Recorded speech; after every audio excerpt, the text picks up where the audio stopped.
Hello বন্ধুরা, cook with মহুয়ার চ্যানেলে সবাইকে স্বাগত জানাই।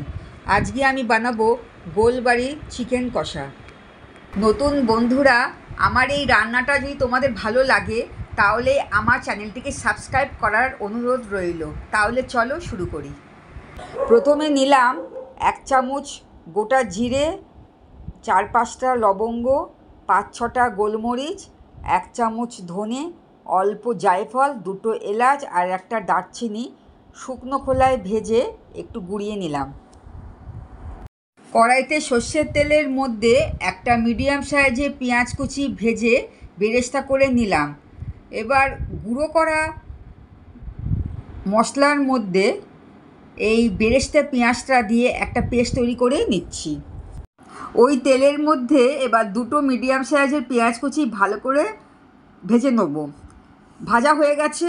এবার 2 চামচ আদা রসুন বাটা দিয়ে আবারও একটু কষিয়ে নিচ্ছি।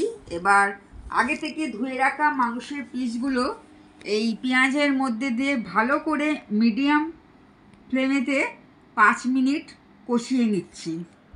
কষিয়ে নিতে নিতে এবার 1 চামচ চিনি, 100 গ্রাম টক দই ভালো করে ফেটিয়ে নিয়েছি, সেটা মাংসের মধ্যে দিয়ে ভালো করে আরও একটু কষিয়ে নিচ্ছি। এবার মিক্সিং জারের মধ্যে 1 চামচ চারমগজ, 2টো শুকনো লঙ্কা অল্প জল দিয়ে একটা পেস্ট তৈরি করে নিচ্ছি। এর মধ্যে এবার পেঁয়াজ আর গোটা মশলা গুঁড়োর যে পেস্টটা সেইটা দিয়ে ভালো করে একটু নেড়ে নিলাম।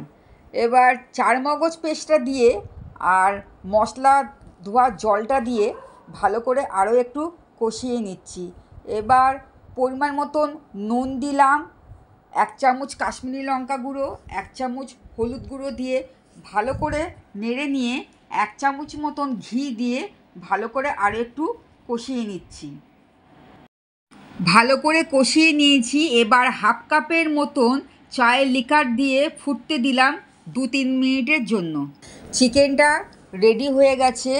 এই চিকেনের রেসিপিটা পরোটা নানের সাথে খেতে দারুণ লাগে।